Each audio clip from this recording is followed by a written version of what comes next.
বন্ধুরা, কেমন আছো তোমরা? আশা করি তোমরা সবাই খুব ভালো আছো এবং আমিও ভালো আছি। আজকে আমি তোমাদের সঙ্গে আলু পোস্ত তো আমরা খেয়েই থাকি।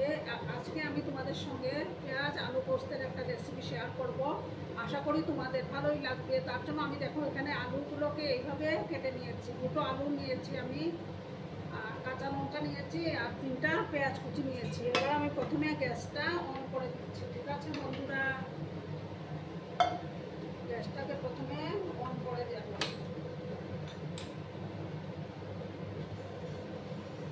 আমি একটা প্যান বসিয়ে দিলাম। প্যানটা যখন গরম হবে তখন আমি তেল দিয়ে দেব। আর ভিডিও দেখার শুরুতেই কিন্তু একটা লাইক করতে তোমরা ভুলো না। তোমরা লাইক করলে ভিডিও বানানোর উৎসাহটা অনেক গুণ বেড়ে যায় বন্ধুরা। আর যেসব বন্ধুরা ফার্স্ট টাইম আমার চ্যানেলটিকে ভিজিট করছো তারা অতি অবশ্যই পাশে থাকা বেল আইকনটি প্রেস করে রেখে দিও, যাতে করে আমার ভিডিও ছাড়ার সাথে সাথে নোটিফিকেশন তোমাদের কাছে পৌঁছে যায়। এবার আমি তেল দিয়ে দিচ্ছি। এই রেসিপিটি করতে কিন্তু একটু বেশি তেল লাগে, বুঝতে পারছো বন্ধুরা? একটু বেশি তেল হলে খেতে ভালো হয়। তেলটাকে আমি ভালো করে গরম করে নিচ্ছি প্রথমে। দেখো বন্ধুরা, তেলটা আমার গরম হয়ে গেছে। এবার আমি প্রথমে 3টা চেরা কাঁচা লঙ্কা দিয়ে দিচ্ছি।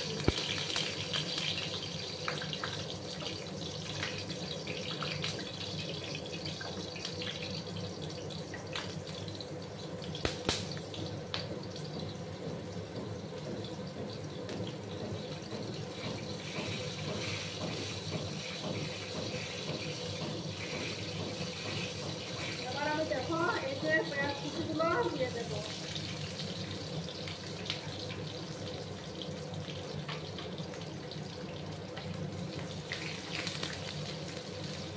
এই রান্নাটাতে মানে পেঁয়াজের পরিমাণটা একটু বেশি হলে ভালো হয়।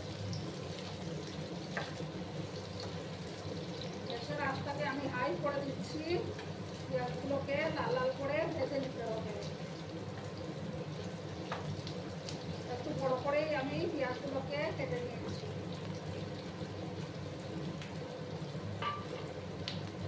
এবার আমি দেখো এখানে একটা মিক্সিং জার নিয়েছি। তার মধ্যে আমি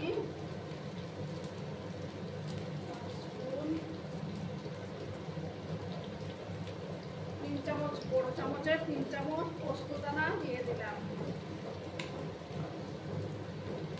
এবার এটাকে আমি প্রথমে শুকনো অবস্থায় একটু গ্রাইন্ড করে নেব। ঠিক আছে বন্ধুরা, তোমরা সঙ্গে থাকো আর ভিডিওটা একদম স্কিপ করো না। দেখো বন্ধুরা, আমি শুকনো অবস্থায় একটু ঘুরিয়ে নিয়েছি। এবার আমি এটার মধ্যে 5টা কাঁচা লঙ্কা দেবো। তোমরা তোমাদের পছন্দ মতো ঝালটা দেবে। এবার আমি জল দিয়ে এটাকে পেস্ট করে নেব।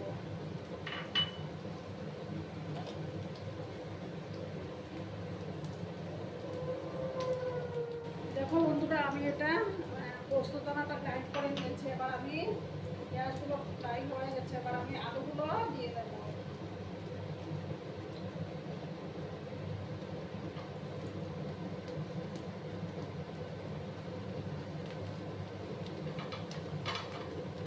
সমস্ত আলুগুলো দিয়ে দিলাম। এবার আমি পরিমাণ মতো লবণটা অ্যাড করে দেবো।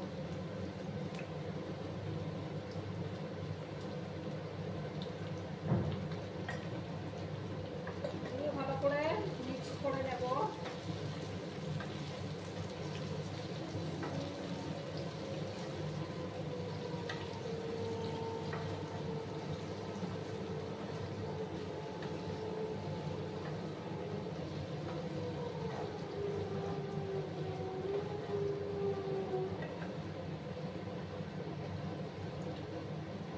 এবার আমি এটাকে ঢাকা দিয়ে রাখবো।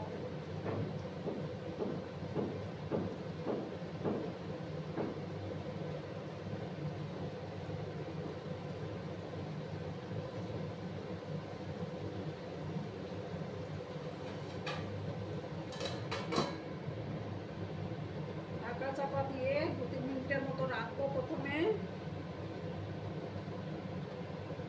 হচ্ছে বন্ধুরা, তোমরা সঙ্গে থেকো কিন্তু।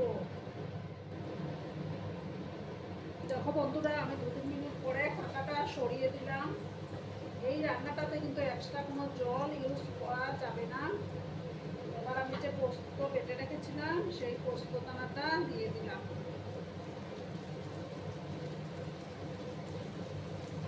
আর এই যে মিক্সিং জারটা ধুয়ে আমি দিয়ে দেব।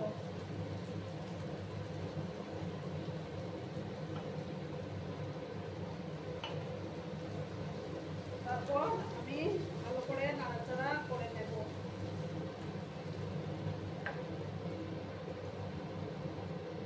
একদম এই যে শুকিয়ে দিতে হবে এটাকে।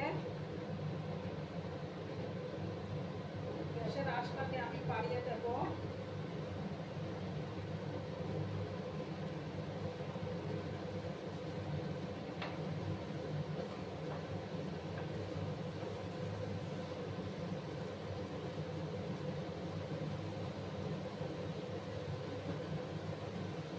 এইভাবে আরো কিছুক্ষণ আমি নাড়াচাড়া করে নেব, একদম শুকিয়ে নেব জিনিস আলু পোস্তটাকে।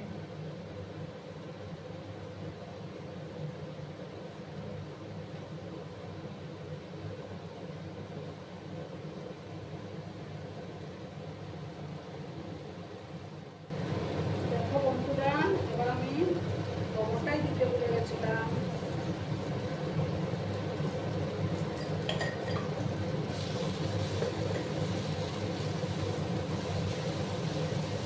দিয়ে ভালো করে আমি মিক্স করে নিচ্ছি। এটা খেতে কিন্তু খুব দারুণ হয় গরম ভাতে।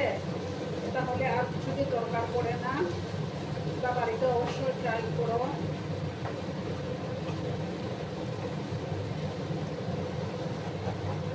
আরো কিছুক্ষণ আমি এইভাবে নাড়াচাড়া করে নেব। দেখো আমার আলুগুলো একদম সুসিদ্ধ হয়ে গেছে, একদম ঝুরঝুরে হয়ে যাবে এটা শুকানোর পরে।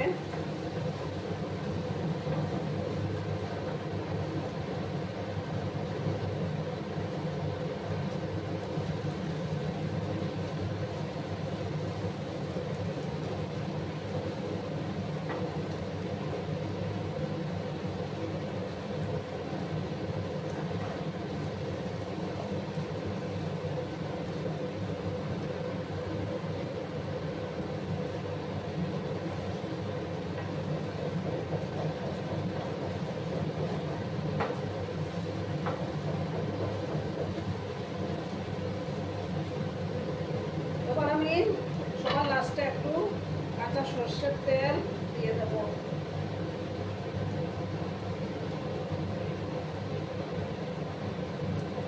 এটা কিন্তু খুব দারুণ হয় বন্ধুরা।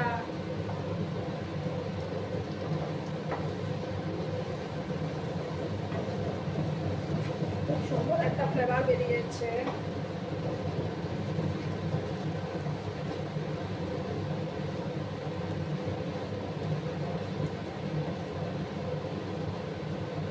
রেসিপিটি অলমোস্ট ডান। এবার আমি গ্যাসটা অফ করে তারপর সার্ভ করে দিচ্ছি। দেখো বন্ধুরা, আমি সার্ভ করে দিয়েছি। কেমন হয়েছে অবশ্যই কমেন্ট করে বলো কিন্তু তোমরা। তোমাদের এই মিষ্টি মিষ্টি কমেন্টের অপেক্ষায় আমি থাকি। আর এতক্ষণ ধরে আমার ভিডিওটার সাথে পাশে থেকে আমাকে এতটা সাপোর্ট করার জন্য তোমাদেরকে জানাই অনেক অনেক ধন্যবাদ এবং অনেক অনেক ভালোবাসা। ততক্ষণে তোমরা সবাই খুব ভালো থেকো, সুস্থ থেকো, আনন্দে থেকো। ধন্যবাদ।